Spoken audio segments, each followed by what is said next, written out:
Today on Investigate TV Plus, an invisible threat in the sky that can lead to serious injuries. Now what we're seeing is the first sign of turbulence. You jump immediately to, okay, this could get really worse. We investigate how severe turbulence could impact your flight and what pilots are doing to help avoid encounters. Then, the same gear used to protect firefighters could be putting their health at risk. It's doing the job, but it's also hurting us and possibly killing us. An in-depth look at the efforts to remove cancer-causing toxins from their equipment and the hurdles to find safer alternatives. Plus, how a couple's love for books fueled a small business empire and helped bring a town together. As soon as they walk in the door, they're in heaven. In-depth stories that inform and inspire. You're watching Investigate TV Plus.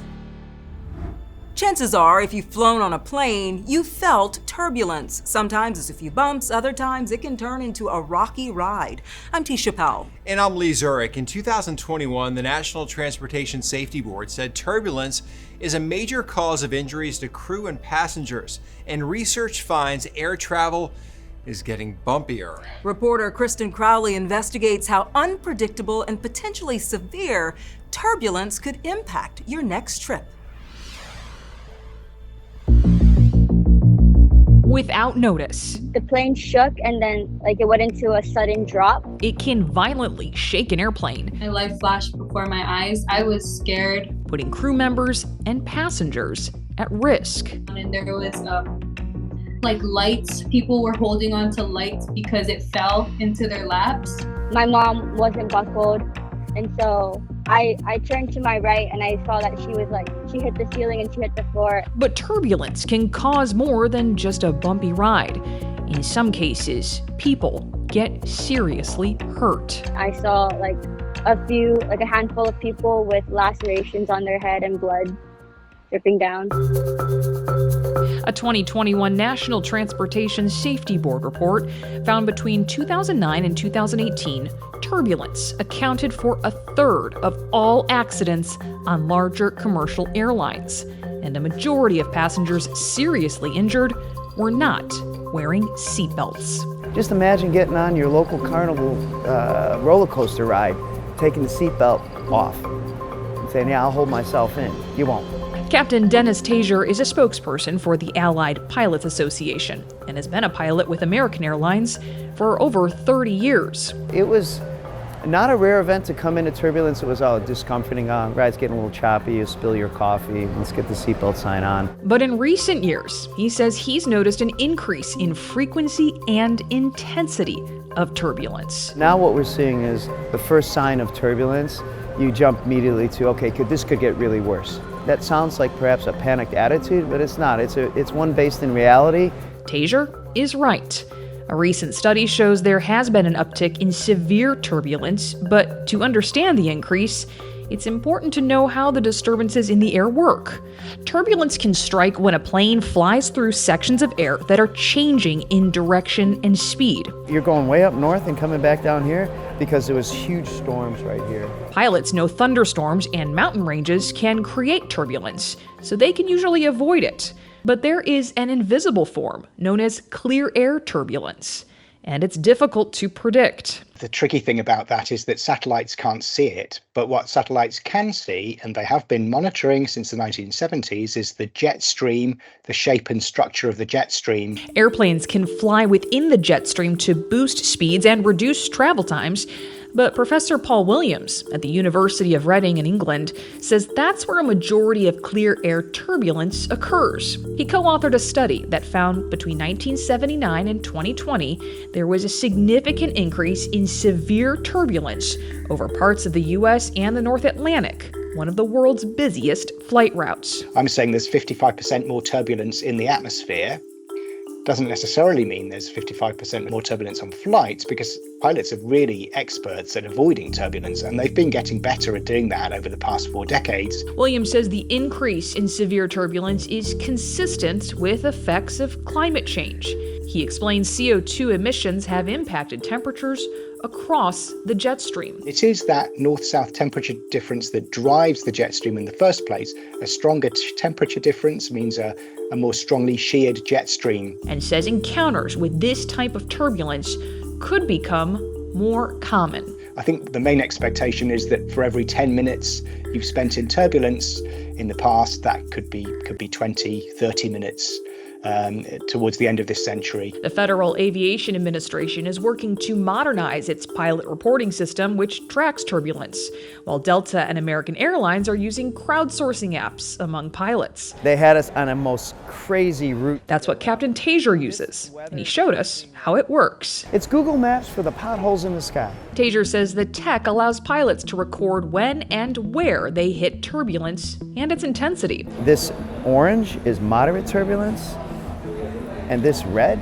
severe turbulence. Giving other pilots in the air a heads up about the turbulence their radars can't detect.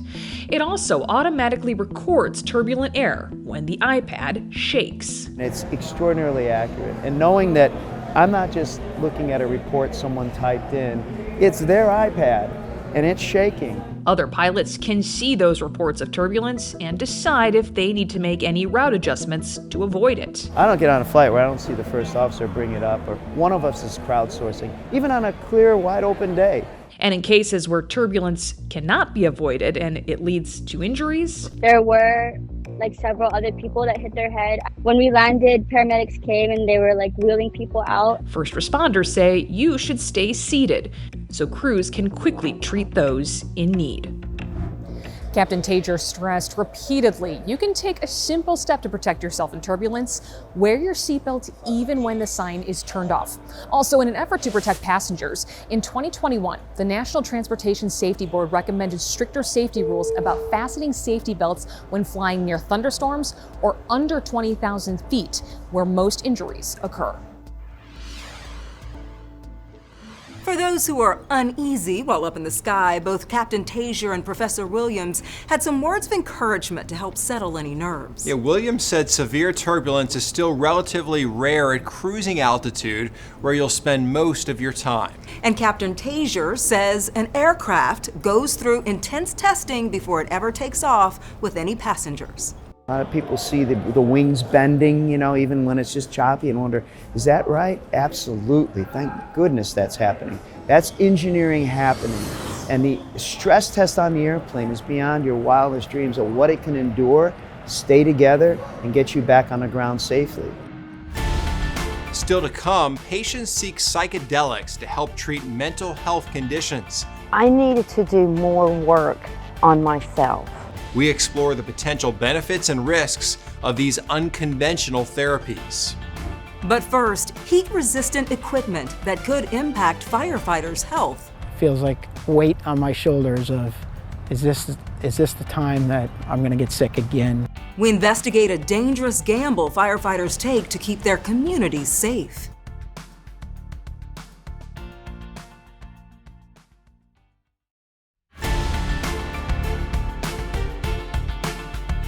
In order to do their jobs and save people from dangerous situations, firefighters require a high degree of protection. But research reveals their gear could be putting their health at risk. The CDC says cancer is the leading cause of death among firefighters, likely due to their repeated exposure to toxins. And recent studies show PFAS, or forever chemicals, in firefighting foam and gear. PFAS are often heat resistant, but have been linked to harmful health effects, including cancer. Reporter Blair Sable investigates what's being done to address first responders' exposure and the complications that come with some solutions. It's doing the job, but it's also hurting us and possibly killing us. Charleston Fire Department engineer Steve Azzarello was diagnosed with thyroid cancer 4 years ago. Nothing can brace you for that word. He's been a working fireman since he was 18. His diagnosis led to 3 surgeries, one of which caused partial and permanent paralysis and intense radiation.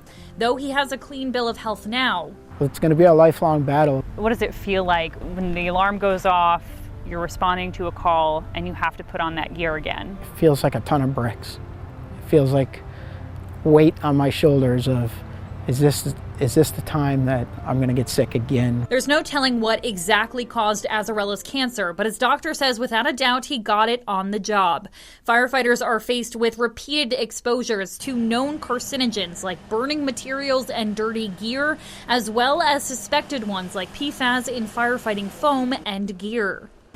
Departments now have protocols in place like immediately washing gear after a call to cut their risk. But PFAS are a more complicated challenge to tackle. In fact, according to the International Association of Firefighters, there is no gear currently on the market that is made without the chemicals. Brian Ormond, a textile researcher at North Carolina State University, says that's because these kinds of chemicals are really good at what they do, repelling both water and oil. They're put there for a purpose. PFAS represent thousands of man-made chemicals that can be found in a variety of products, from nonstick cookware pans to electronics to food packaging, cosmetics, and more that do not break down over time. The Environmental Protection Agency has identified the potential of these chemicals to cause harm to human health. There is a growing body of work examining PFAS, but it's difficult to study the health risks of each individual one. Chief of the Goose Creek Rural Fire Department, Robert Maybaugh, also agrees that added chemicals are a concern,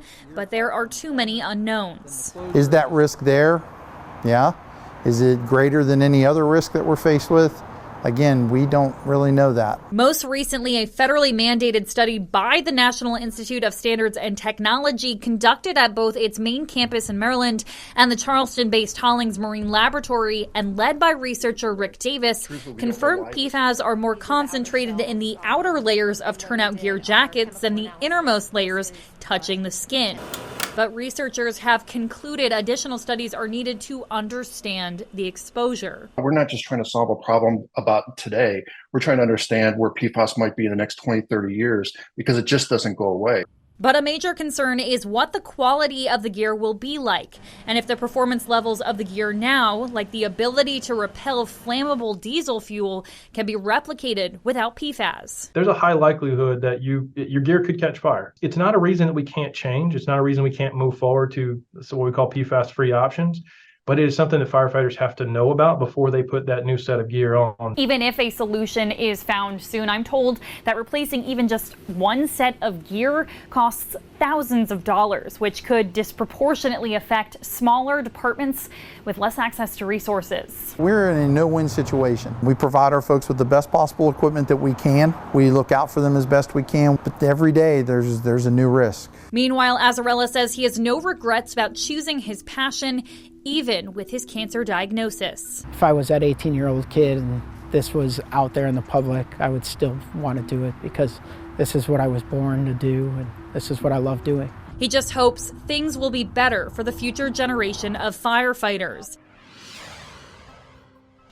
The International Association of Fire Chiefs estimated in 2014 it costs less than $10,000 to outfit a firefighter, but prices have doubled. A department in upstate New York said when they replaced their gear in 2023, it cost more than $18,000 per firefighter. Still to come, claims of relief for those suffering from depression. I see them work through things that have, really affected them for a lifetime. How psychedelics helped a woman to rediscover herself.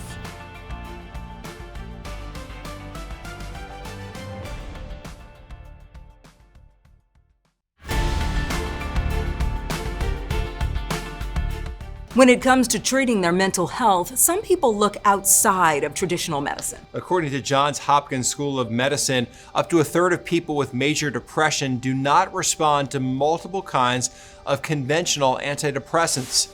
The diagnosis, treatment-resistant depression. To help solve that issue, in 2019, the Food and Drug Administration approved a prescription nasal spray version of the psychedelic drug ketamine. It's been an FDA-approved anesthetic used in hospitals since the 1970s. But more recently, patients and doctors say ketamine could be used as another tool to help people find relief from mental health issues. Reporter Tracy Cornett has an in-depth look at the risks of using psychedelics, plus how one Tennessee woman said it changed her life. For several years, Laura Persinger's love of the outdoors was on hold. nearly becoming a shut-in. I had really become almost paralyzed with anxiety. We joined her on this walk through Long Hunter State Park. How cool. There's treasures everywhere. Something she says she's only able to do after psychedelic experiences. I found joy again. I found laughter again. I found my interest again. Laura says her mental health healing journey started with psilocybin, more commonly known as magic mushrooms. So how do psychedelics work? Depression or anxiety, PTSD, these all can come with negative beliefs. Author Jennifer Chesick wrote the Psilocybin Handbook for Women.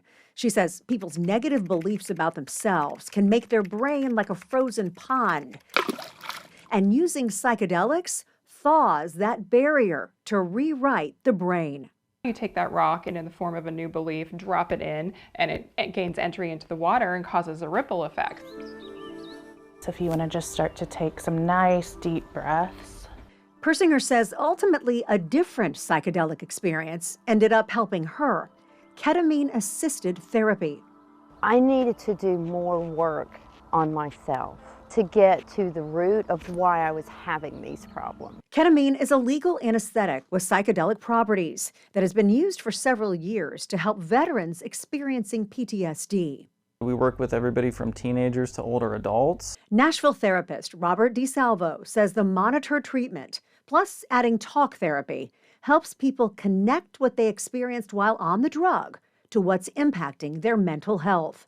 I see them work through things that have, really affected them for a lifetime. Experts in the field of psychology recognize people's desperation for help. I empathize deeply with people who are suffering. But they warn the research on illegal psychedelics isn't broad enough to prove them safe. And side effects like psychosis, a loss of reality, or worsening mental health conditions are very serious. Some people who present with depression can convert to bipolar disorder or convert to schizophrenia. As for Persinger, she says her psychedelic experiences helped her return to living a full life.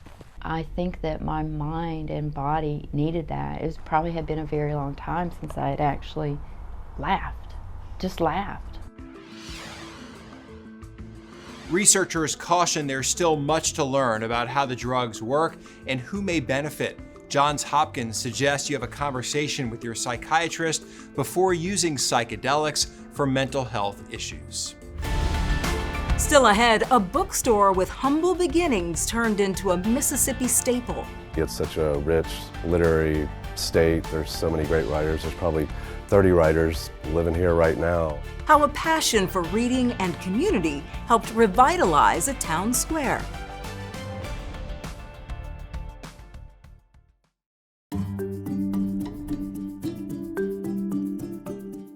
In these days of online ordering, there's something nostalgic about walking into a bustling bookstore and finding customers ready to nab their next novel. It's a sight you'll see at Square Books just down the street from the University of Mississippi in Oxford, the home of Nobel Prize-winning author William Faulkner. Reporter Kim Clark shows us how the bookstore has helped maintain the town's literacy legacy and inspire generations of readers. We're lucky we're in Mississippi. It's such a rich literary state. There's so many great writers. There's probably 30 writers living here right now. Cody Morrison is the inventory manager at Square Books on the Oxford Square, the town's first real bookstore, established in 1979 by Lisa and Richard Howarth. I'd saved $10,000. I went to see Mr. Cooper at the bank next door and 4 times to ask for another $10,000. Finally got it, and that's kind of what we started on. After renovating the space, the Howarths opened up shop in the small upstairs location on the east side of the square. As soon as they walk in the door, they're in heaven. The customer base is centered around Oxford and the university, but the selection of books focuses on literature about Mississippi and the South, something that wasn't commonly found on most bookstore shelves when Square Books first opened. Because let's admit it, we've had a difficult past in lots of ways, And so, you know, part of what we're trying to do at the store, not to be too grandiose, is make a positive statement. Square Books soon needed more room and found it in this historic 2-story building on the north side of the square. People who own this business, it was a drugstore, as I say, and the father had been gone for a while, and the family decided they would sell it. So I bought this building in 1984.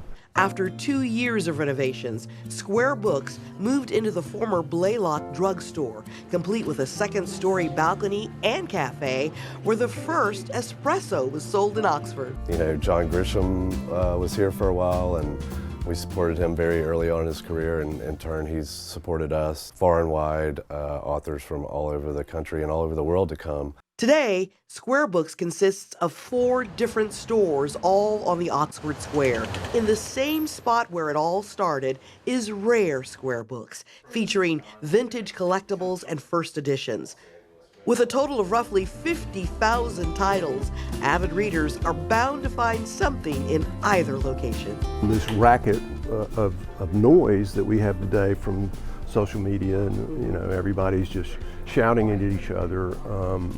Books contain, you know, a quiet but often persuasive argument. When you talk about a Mississippi bookstore, I knew we would see John Grisham in Lots there, right? of John Grisham. Yeah, it took a while to get to him, but he was in there. He was in there. Yeah. Cool little bookstore, though, for sure. Definitely.